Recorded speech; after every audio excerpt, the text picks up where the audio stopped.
everybody, I'm Robin from Zapper Pest Control. I got a bit of a drive to my next customer. We're heading pretty far north.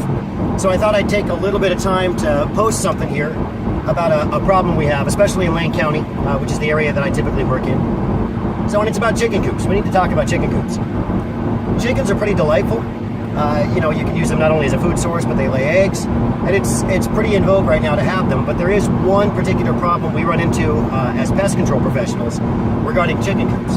And that's that they're an excellent source of food for rats. Mice too, but mainly rats. The main source of this would be the chicken feed themselves, but I have on many occasions gone down into a crawl space under a home and found eggs broken down there from the rats. So what they'll do is they'll sneak in, they'll steal the eggs at night, they roll them under your house, and then they eat them. And that gives them a lot of incentive to keep returning to that site. Chicken feed that gets scattered on the ground, in copious amounts especially, can also be a problem because that can keep them alive long enough to reproduce and just procreate to some pretty large numbers in a quick period of time. So the problem with that is that it creates sort of a self-fulfilling problem.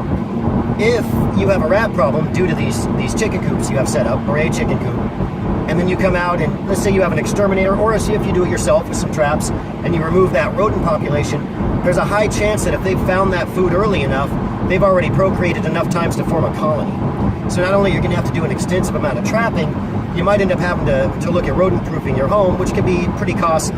Otherwise, they can do damage to your home, the pipes, the electrical wiring. You can have to have HVAC stuff replaced, insulation replaced. It can be pretty costly. But the bigger problem is what it does to the community. So, and this is something I don't know if a lot of people talk about, but if rats procreate and they do very well on a food source, they'll continue reproducing and they'll form a colony, and when that colony gets big enough, they'll start branching out. Your neighbors, their neighbors, their neighbors, they can travel quite a bit of distance when they're looking for a new home. And in the winter months, when it gets cold, they'll really start pushing into houses. It's when we get the majority of our calls, especially for rats. That cold pushes them into homes where they nest and start procreating, especially if they have an ample food source that you've provided via any number of things, but especially chicken coops.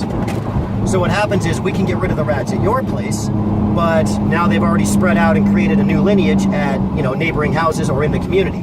What this means is a few months go by and they start making their way back towards your chicken coop or towards your home, and it makes it really difficult to solve a problem on a permanent basis, and it lets rats take roost in whole neighborhoods, which is something we've been dealing with a lot in Eugene lately. There was an article in the Register Guard about it a while back. It's a serious problem that we've all been dealing with. And so I decided to throw that out there. If this is a tip, if you have a chicken coop, the best thing to do is, if possible, bring the food in at night. So head out there in the morning, just like the farmers do, fill up your chicken feeder. The removable feeders are the best kind. Pick that up at night, put it back in your garage or away from where rats might get it, and you're gold. That'll solve 95% of the problem right there. If you do end up with a rat problem, it won't be massive, and you won't have to deal with a colony. And that makes things it makes everything better for you, for me, and especially for your community.